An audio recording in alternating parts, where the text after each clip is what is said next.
Hi, I'm Donovan Brown with another episode of Azure Friday. I'm here at Build 2018. I have a special guest, Abel. Abel, welcome to the show. Hi there, how's it going? Very good. So what do you do here at Microsoft? I'm a senior cloud developer advocate specializing in DevOps. Perfect. Now, while I've been here at Build, I've been getting a lot of questions about Agile and how it applies to DevOps. Talk to me a little bit about that. So Agile is a software methodology where you're iterating extremely quickly, sprint after sprint. And the thing with doing Agile is you have to measure and plan differently than in a waterfall project. Okay, and I noticed that I'm a firm believer, I should say, that to be good at DevOps, you first have to be good at Agile. Absolutely. Yeah, because if you're not producing increments of shippable code, what is it you're trying to automate deployment of, right? Exactly. And also, talk to me a little bit also about not only applying Agile, but where Agile stops, DevOps begins, and it kind of rolls back together again. Well, the thing with Agile, like you said, we're iterating quickly, right? Sprint after sprint. And those sprints can be anywhere from 2 weeks to 4 weeks. And at the end of the sprint, you should have a releasable unit of code that you can push all the way into, if you need to, all the way out into production. Okay. But the important thing is you need to have a shippable unit of code. Doesn't mean you have to ship, but True. It should be shippable. Got it. So are we done once the code gets into production? Is that the end of this DevOps cycle? Oh, absolutely not. Okay. Right? Because once your code reaches production, you still need to monitor your application to make sure that, well, A, is my app up or down? Is that my app performing well? And are people really using my app itself or using the features that I've added? Because that helps me determine, am I adding value? And like you always say, DevOps is all about continuously delivering value. Correct. I can't just ship feature after feature. I need to make sure I'm shipping features that add value for my users. Right, and that value comes from monitoring the application while it's running in production. Correct. Because a lot of us, when we're practicing Agile, we live and die by this thing called a backlog. Correct. And the backlog is supposed to be in priority order, but we're just guessing, to be perfectly honest. Right. We're guessing that that's the most important thing. And I'm a firm believer that if you don't monitor it as it's running in production, you really don't know if you delivered value or not. So if that's the case, what are some advice that you would give to people who are new to Agile and new to DevOps as well? First thing is, you do need to collect telemetry and monitor your applications. That's absolutely vital. But we can actually go back a little bit further. First, they need to have the right product owner, right? Because somebody needs to prioritize. Somebody with the power and the clout needs to prioritize that backlog and say, what is the most important thing that we absolutely have? And I always tell teams, the way you find a product owner is, at some point, just say at point X, you're going to run out of money. What features are the features that we need, absolutely minimum amount of features that we need to be able to ship? Right? That's the person you need to find. Start there.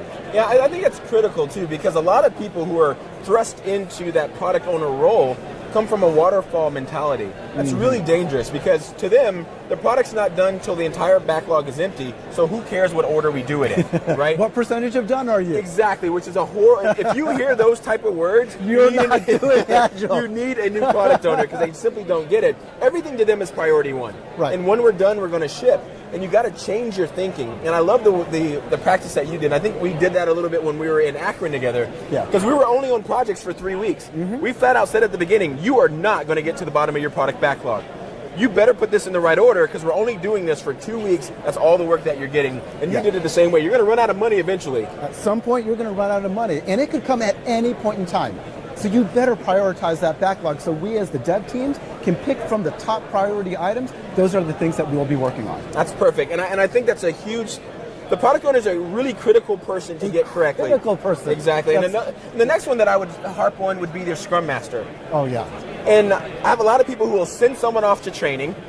They'll go get certified as a Scrum Master, and they'll come back in the organization and be bombarded by resistance because no one likes change. Even if the change is for the better, we simply want to keep doing it the way that we've always been doing it. Change is hard and difficult. Even I don't like change, and I know I need to change a lot of times, but it's difficult to do. So what recommendations do you have for a team that's trying to adopt Agile when it comes to the perspective of getting a good Scrum Master? Personally, if it's the first time they're trying to implement Scrum or trying to implement Agile, bring in somebody else from the outside to be your Scrum Master. And the reason is, a Scrum Master, their job is to enforce and make sure that the teams are following best practices for Scrum and Agile. So they need to be able to go tell team members, tell management, tell anyone that, hey, you're not doing the right way, do it the right way. And it's super tough if you're part of that organization itself. It's hard for me to go to my manager, i.e. you. It's hard for me to go up to you and be like, dude, you're doing it wrong. Right. But if we hired somebody from the outside to come in and they can be like, Donovan, you're not running this project correctly, you must do it this way. It's easier for you to listen to them, and then you won't fire me, so I'm happy to. Exactly. It's always hard to say no to your boss, Yeah. but when you hire me in as the outside, it's easy for me to say no to pretty much anyone in that organization, Yep. and I understand that. And it's also really odd that sometimes you could be saying the same thing for years, but when an outsider says the same thing to your manager, all of a sudden they They'll hear it for the listen, first right? time, They'll right? listen Which to is an really important outsider. too. So I really agree with that advice of hiring in the Scrum Master until you at least get comfortable with Scrum, until you get comfortable with the muscle memory, you understand the reason that you're doing these rituals, and then you can basically backfill it with someone who might not be as versed in Scrum, but the team now knows what feels good and what feels right. The team knows what to do, and also management knows what to expect, and hopefully you have success under your belt, right? Correct. Sprint after sprint, you start proving yourself that this is a methodology that absolutely works. Perfect. So here we are confirming that to be good at DevOps, you're going to have to first be good at Agile. Make Yes. sure you have a rock star product owner who understands what they're supposed to be doing. Yes. And again, I say if I show you 2 product backlog items, you better be able to tell me which one's more important than the other, right? Make sure you have that person, and then hire a Scrum Master who can come in and help shape your organization to make sure they're doing Scrum correctly. Awesome. Absolutely. Thank you so much for coming, Abel. We're learning all about Agile here on Azure Friday. Thank you.